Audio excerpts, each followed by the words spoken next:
Now I'm gonna close the show this evening with my Dr. Phil story. Dr. Phil McGraw is a friend of mine. We play golf together all the time out in Los Angeles, and he's a great guy. You never know. We became friends from him being a fan, and you never know if you see somebody on TV what they're going to be like in person. Doc's a solid fucking dude, I guarantee you that. He's straight as he can be, but he's a great fucking hang, and he's a great asset for me. My father passed away when I was young, and now I'm in this big business world. And I can bounce all these things that I have going on off a Doc and his 35 lawyers. And that's a big deal for me. And I'm a really good friends with his son, Jay McGraw. But anyway, the other day I was talking to my son about self-esteem. And a few days later I was playing golf with Doc. And I said, Doc, if you were going to tell somebody one thing to do to make themselves feel better about who they are, what would it be? And he said, finish the things you start. And I said, well, that's brilliant. And I went home, and there was a half a bottle of scotch sitting on the counter.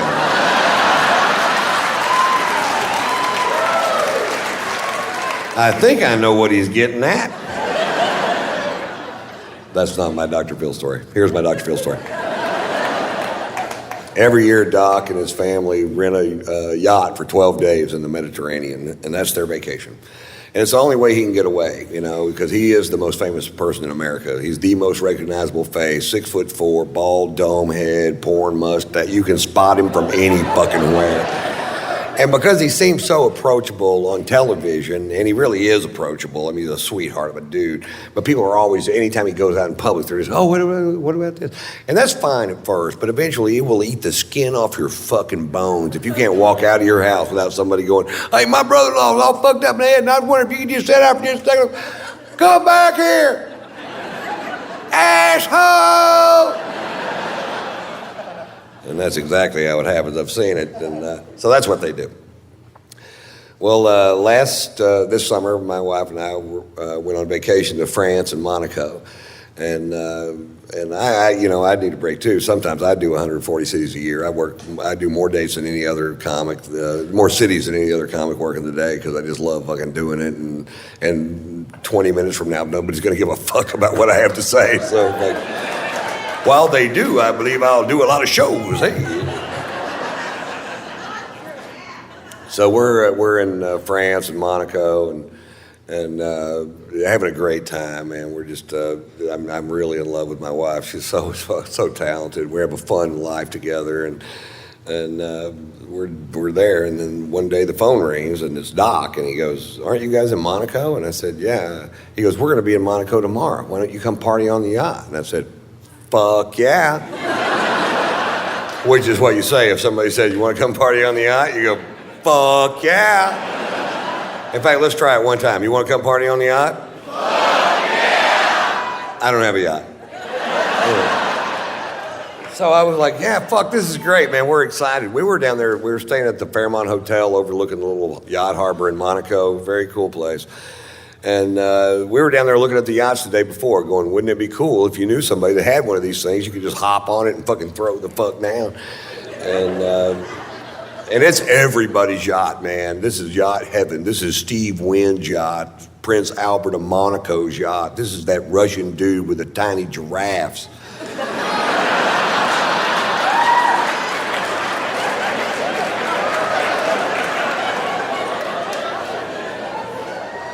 Anyway, they're coming in at 6:30 the next evening, so the next morning we wake up, or next afternoon we wake up and we go have this amazing lunch, and we're drinking this fucking great wine from France, probably. That'd be my guess if I had to guess, and I did have to guess. France. And we were just having a great day, sex, and just a fucking, and then we go down to the fucking harbor that evening at 6:30, sure enough, Doc's backing in a 165-foot yacht. I'm not sure that's how they do it, but.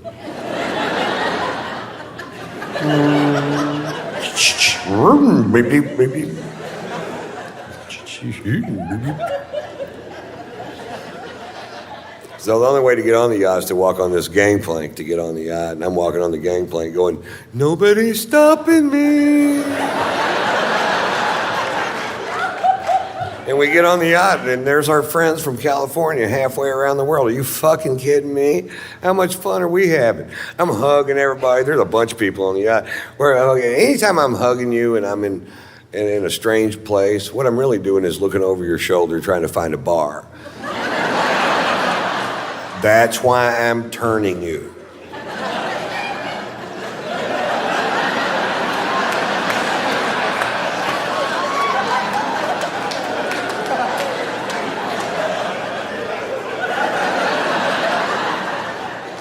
And I see the bar, and right in the dead front center of the bar is a bottle of famous black grouse, which is a scotch I started drinking when I was in Scotland for the Open Championship at Turnberry. And you start looking at what the Scots drink, and that's what they drink. And I'm like, oh, fuck, yes. And there they had a bottle of it on the fucking, it's kind of hard to find. And the bartender poured me a big old glass of whiskey, way bigger than this one. And I'm like, I'm in such a great mood. It tasted better than I'd ever tasted any fucking scotch ever. I'm like, oh, good Lord. What is that? That tastes like butter honey aged in Lindsay Lohan's pussy.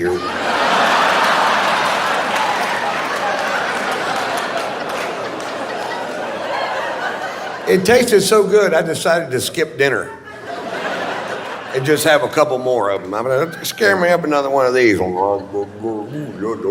one. How about one more? All right. I hadn't had a drink since lunch. I was fucking thirsty. I was going at it, you know. And Doc noticed I was really drinking hard, and he goes, boy, you're really drinking tonight, Ron. I said, yeah, Doc, some nights it just tastes like spring water. He goes, why don't you just drink spring water, Ron? I don't know, I'm not a fucking doctor.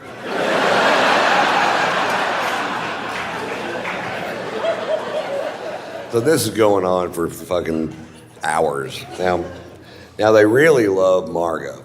They really love my wife, Margot. Margot's sung on Dr. Phil's show a few times, and they go everywhere to see her. And Margot's a 4.5 octave classically trained opera singer that sings rock and roll and jazz and whatever. She's been singing here for years. And Robin McGraw loves to goad my wife into singing, and my wife loves to be goaded into singing, so they make a great little fucking team. And so we're on the back of this yacht, and Robin goes, come on, Margot, sing for us. And Margot gets up. There's people on the back partying on all these yachts, and there's bars on the pier, people out there. And Margot gets up and she sings. They love jazz in France and Monaco. They have jazz clubs all over the place. And she gets up and she sings a jazz standard at full voice, which I don't get to hear her sing at full voice. She sings around the house, but not at full voice. And when she sings at full voice, it makes me cry. And oh no. And she finishes the first song at full voice, and people stand up on the back of all these yachts and start cheering. They go, yeah! And I'm like, oh, how cool is this, man? They really dig jazz. I forgot how much they dig jazz. She gets up and sings another song, fucking screaming. And then people are gathering up around the back of the boat. And by song 4, there's 400 people behind the boat listening to her sing. You could hear a pin drop, just like this, pin drop. And she's just killing it. And I have a little secret. I am fucking hammered, man. I am so drunk. I can't even believe it my fucking self how drunk I am. I'm like, Jesus Christ. Whoa. And I'd get a drink and I'd take one little sip out of it and I'd talk to somebody, I'd look back and it's empty. I'm like, anybody else drinking out of this glass?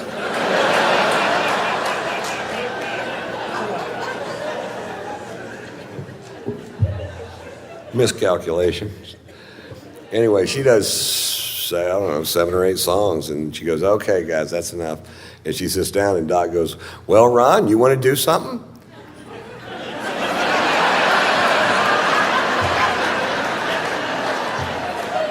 Now, I got to preface this with he's on vacation with his best friend and head lawyer and his wife, Mary Pat, and they're Baptists from Dallas, and they're a little fucking straight. And they're about to find out my secret.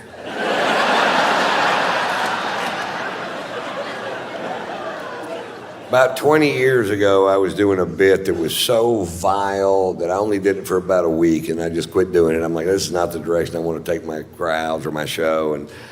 And I have no idea why I picked that night to dust her off and take her for a spin.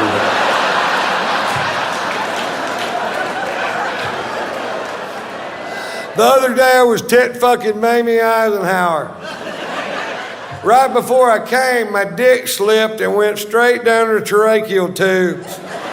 Here's the moral question. Do you pull out or dump a load into her lungs? Yachts are pulling up anchor on both sides of us as fast as they can pull them up. They're leaving the harbor so fast there's a surfable wake. There's a stampede of tiny giraffes diving off the pier, swimming towards the ocean and certain death. People are pulling their kids off the pier. I went, I don't think they hurt me. I'm going to do it again. Doc goes, that's enough out of you, Ron. And Margot's tapping me out. You ever been tapped out? Come on, baby, it's time to go. She's seen it. Come on, honey, let's just go back to the hotel. It's time for us to go. Come on, baby. Baby, let's just go back to the hotel. Come on, Ron. And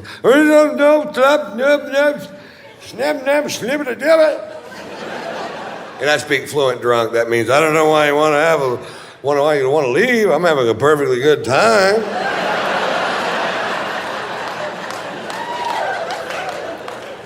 Turns out there was a consensus. I'm like, okay, I'll leave. Now, the only way to get off the ship is to walk back off that gangplank, and at the end of the gangplank, there's an 18-inch drop-off, and my wife's in front of me, Margot's in front of me, and I get to the end of the gangplank. Doc goes, big step, Ron. I said, thanks, Doc, thinking I'd made a big step towards something. Fuck, I don't know. He's a big psychologist, not me. It's amazing how much speed you could pick up in 18 inches.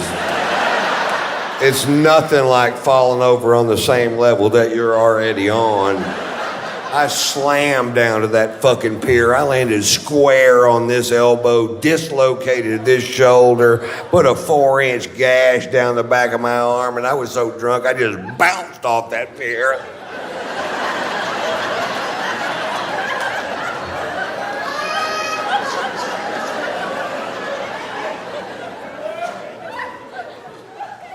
Fade to black.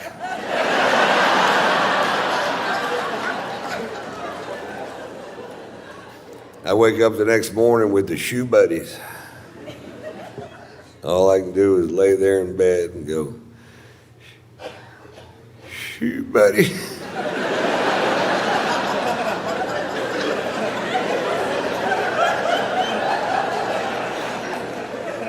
I can't move my shoulder. Shoe buddy. My shirt stuck to my arm with blood and giraffe hair and whatever the fuck else you find on a pier.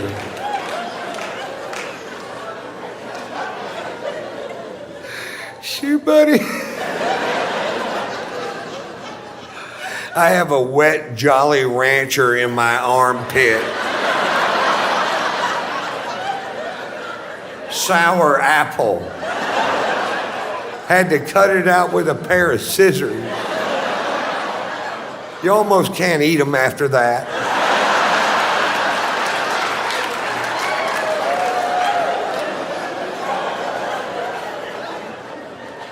Shoe buddy. I slowly opened my aching fucking eyes. And there's Margot.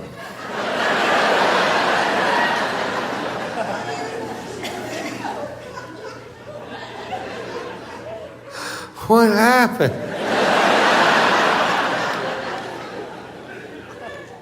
You got really drunk last night, Ron. What did I do? Well, you did the tits fucking Mamie Eisenhower story.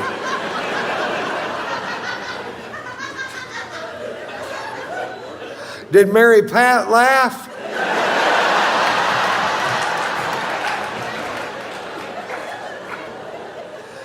Mary Pat left is what Mary Pat did. Shoe buddy.